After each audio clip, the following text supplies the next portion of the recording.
नमस्कार दोस्तों, खबरी लाल पर आपका स्वागत है। मित्रों, चुनाव बहुत तेजी से आगे बढ़ रहा है। सभी प्रत्याशी जान झोंक रहे हैं।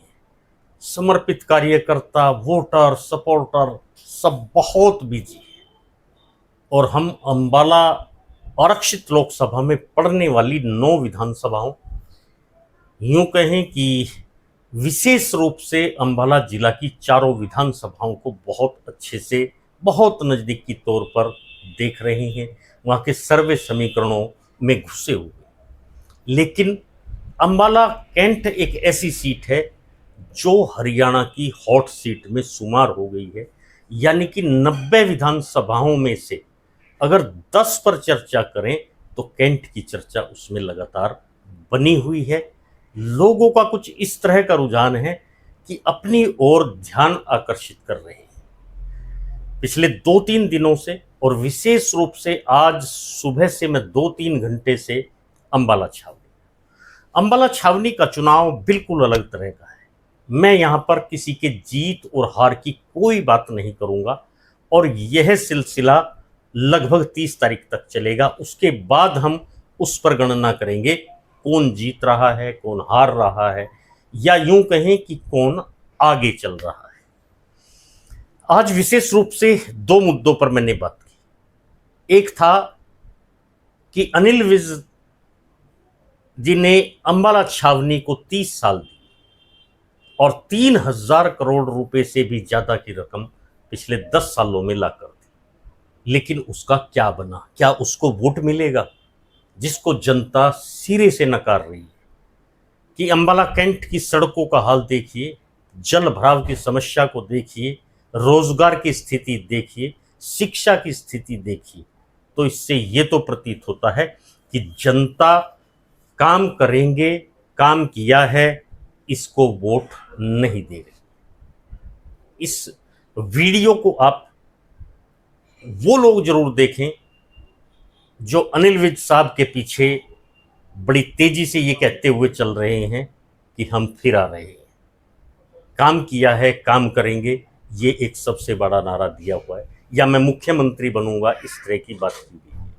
तो ये सारी चीजें धरातल पर मिथ्या साबित हो रही है। इसके अलावा चित्रा सरवारा के बारे में भी बहुत सारी बातें मैंने की है। कुछ लोगों को आज विशेष रूप से ऐसे लोग सामने आए जिन्होंने 2019 में चित्रा जी के टिकट कटने के कारण उन्हें वोट किया था। इमोशनल भी थे और शहर की बेटी के माध्यम से, बेटी होने के नाते अपना बेशकीमती वोट उन्हें दिया था और वो आज तक उनके साथ खड़े हैं। उनके अलग तरह के तर्क हैं कि वो जनता के बीच रही, वो सरकार से टकराती रही, उसने बहुत सारे भ्रष्टाचार के मुद्दे उठाए। इन सब चीजों को लेकर चित्रा सरवारा का एक बहुत बड़ा वोट बैंक है जो इस पर अड़िग है। इसके अलावा कुछ लोगों ने बड़े अलग ही तरह का तथ्य दिया कि वो बेटी है, वो बहन है और उसको हमने जो 19 में दिया था उसे डबल करके देंगे।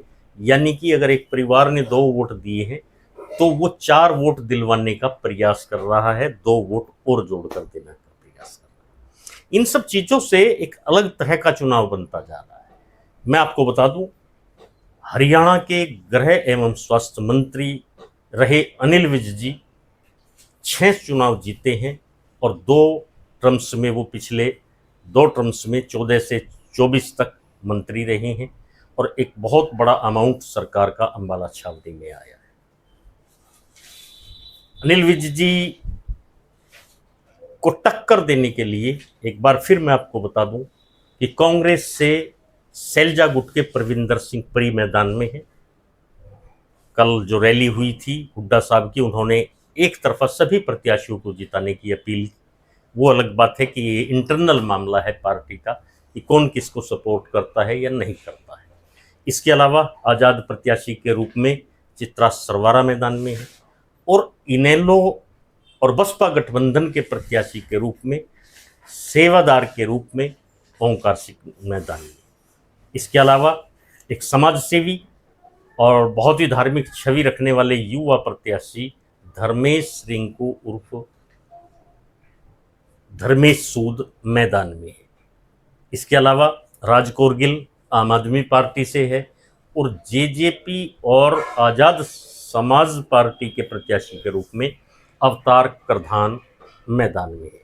इस तरह से लगभग 5 प्रत्याशी विर्द साहब के इर्द गिर्द परिक्रमा कर रहे हैं, यानी कि लक्ष्य विज साहब हैं, भाजपा है। और ये एक बहुत बड़ी खबर, बहुत सटीक खबर मैं आपको दे रहा हूं कि भाजपा का वोट बहुत बुरी तरह से बिखरने जा रहा है, बिखर रहा है। बाकी 5 तारीख को आप मतदान जरूर करें और 8 तारीख को इसके परिणाम आपके सामने होंगे। आप मेरे साथ जुड़े, आपका बहुत बहुत धन्यवाद। नमस्कार।